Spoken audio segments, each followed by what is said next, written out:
Greetings, fellow pseudo-intellectuals. Mr. Pseudo-intellectual here. This is part 2 of my little series of why I became an atheist, and it has to do with reading of the Bible. As I mentioned before, I had been a member of a church, and of course we had gone to Sunday school and gone to church and hear the readings, and I did Bible study, and when the cracks started showing up in this whole idea, I thought it would be a good idea to read the Bible. Let's just go ahead and see what it says. So I started to do that and ran into trouble right off the bat. In the beginning, God created the heavens and the earth. And the earth was void and without form. Alright, lovely. The earth was empty, void, and without form. It didn't have a shape. I don't know any other way to interpret that. Then the Spirit of the Lord was moving across the face of the waters, or the face of the deep form, but now it has water on it. I don't know where the water came from, so that was a problem for me. And then as we read through, about the next thing that happens is God created light. And this is one thing He did speak into existence, and He said, "Let there be light." And there was, and it was good. Well, what was the source of the light? He hadn't created yet any stars, the sun, or the moon. So this is a little bit of a mystery. The whole thing basically doesn't make any sense, any of it. But then we end up in the Garden of Eden, and now God is starting to show His true colors. He puts Adam and Eve in this lovely place where, as far as I can tell, they don't need to toil, sow, or reap. They have everything they need. Except that in the middle of it, He puts a beautiful tree with beautiful fruit and says, "Don't eat of that because you will die. You shall surely die," I believe is how it's translated. Well, of course,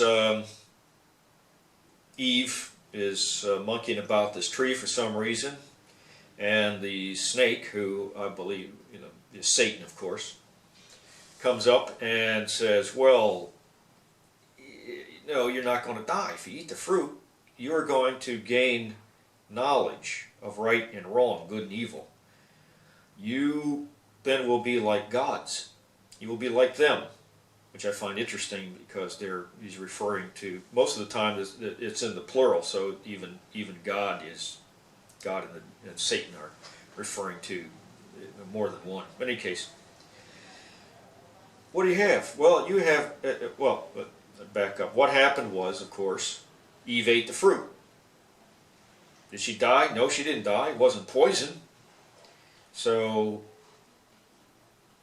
God didn't say that if you eat the fruit, don't eat the fruit, it's poison, it'll kill you. And why He would put such a thing there, I don't know. But He just said that you will die. She ate it, it was good, and she didn't die. "Hey, Adam, have some of this. It's pretty good." "Well, Christ, God said we can't eat that." "Well, I ate it. He said we will die." He goes, "No, I ate it and I didn't die." And the snake told me. The snake beguiled me. So he ate it. So all of a sudden now they realize they're naked. And I guess it was wrong to be naked, so they clothed themselves. Then what happened? Did they die? No, they didn't die. He didn't kill them. He said He could have struck them dead. He just said, "Okay, out." So they were kicked out and sent east of Eden. Now we have the problem. The problem is they didn't die. And that's one of the problems. So that makes God a liar, and the devil told the truth. He told them they wouldn't die, and they didn't die. God said you wouldn't, you did, but they didn't. So that was a lie just to get them not to eat the fruit. And Satan has told the truth.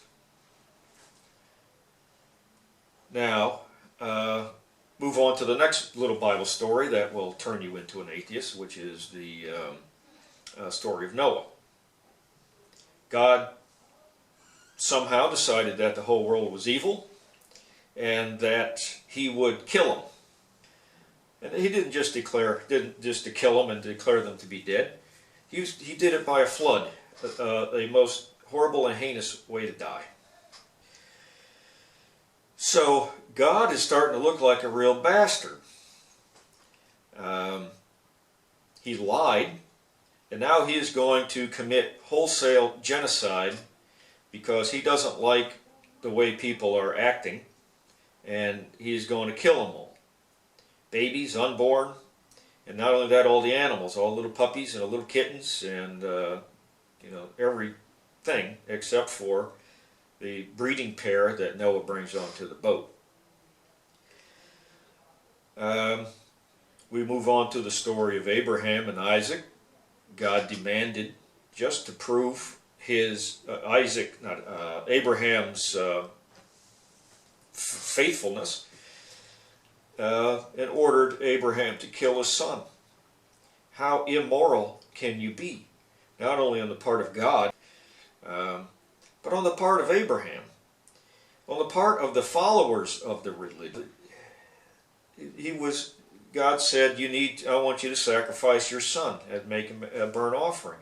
And so he took the boy up into the hills, made him carry the wood for his own pyre, and had the knife at his throat. He was going to do it. He was only milliseconds away from cutting the boy's throat at the will of God. But anybody who argues, and we're going to have another video on this, but anybody who argues that morals come from the Bible, at this point we're only to Abraham and Isaac, and there's nothing moral about it.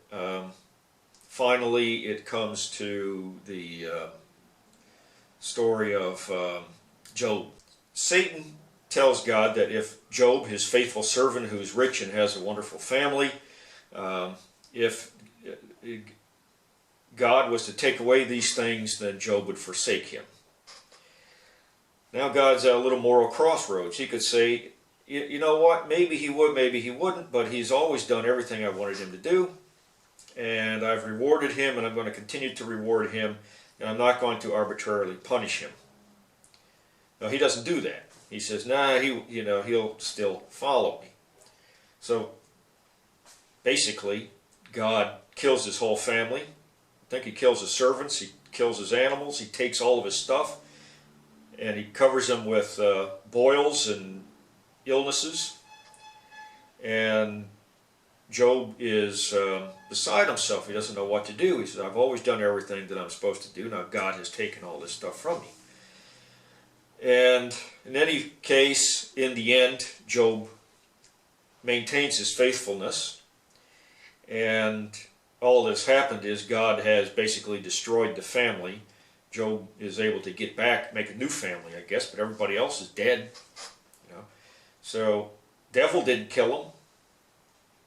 I don't think any of that can be interpreted to mean the devil killed him. All the devil said was, hey, I think he will blow you off. Nah, he won't. I'll show you. This is patently immoral. So, and we can go on, and there are excellent videos about, the series is called Our Bloodthirsty Bible, and there are other stories, the story of Lot and his wife, and the angels that come to the town. You could go on, and you realize in the book, not too far into the book, that God is mean and vile, a liar, a murderer, and not just a murderer. He's committed wholesale genocide. He has eliminated everybody in the world except for 8 people. He kills people because they aren't doing what he wants them to do. So, if you stop and think about that, this